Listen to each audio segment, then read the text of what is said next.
Trong bát chúng mập phải há nhóm rồi nó phun bông bớt không từ muối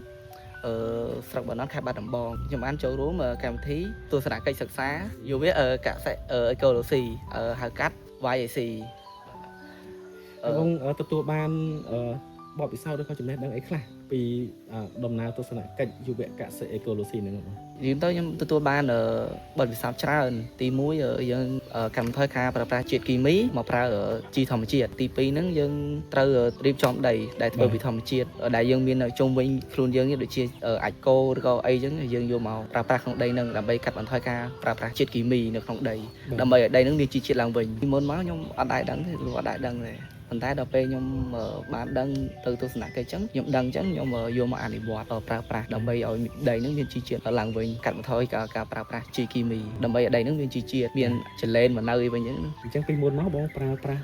សារធាតុគីមីបាទប្រើប្រាស់សារធាតុគីមីប្រើច្រើននេះប្រើច្រើនចាប់អារម្មណ៍ទី1ការដាំដុះការថែទាំយើងកាត់បន្ថយ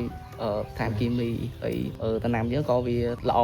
ដោយសារតែយើងចាប់ផ្ដើមប្រើសារធាតុធម្មជាតិដើម្បីឲ្យដីមានជីជាតិមកហើយពេលដែលយើងហូបទៅយើងអត់ប្រសពប៉ះពាល់ដល់សុខភាពយើងទេបាទច្រើនចែកទៅច្រើនទី1ការថែទាំទី2ការដាំដុះការថែទាំនឹងចែកទៅខុសៗគ្នាខ្ញុំខុសពីគេគេខុសពីខ្ញុំទៅសិក្សាពីគេបានពីគេមកខ្ញុំយកមកអនុវត្តខ្ញុំតែមកផ្សេងមកយើងស៊ូគ្នាថាត្រូវដាំចែកខែនេះដាំអីខែនោះដាំអីចឹងសំខាន់ដាំកុំឲ្យជន់គ្នាកន្លែងហ្នឹងគឺល្អបណ្ដោយការស្គាល់គ្នាកាន់តែច្រើនគឺកាន់តែល្អ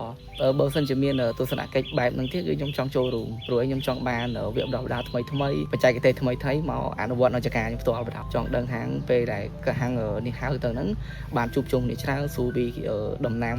ទៅវិញទៅមកអញ្ចឹងយើងពិសាគ្នាថាត្រូវដាំអីដាំខាងនោះដាំអីខាងនេះដាំអីហើយចង់បានពីសំខាន់គឺបច្ចេកទេសចង់ដាំមានថាចេះដាំយូរហើយប៉ុន្តែចុងក្រោយបច្ចេកទេសខាងនោះល្អខាងនេះក៏ល្អអញ្ចឹងយើងបូកចូលគ្នាទៅយើងដាំបានច្រើនការថែទាំយើងបានល្អបាទ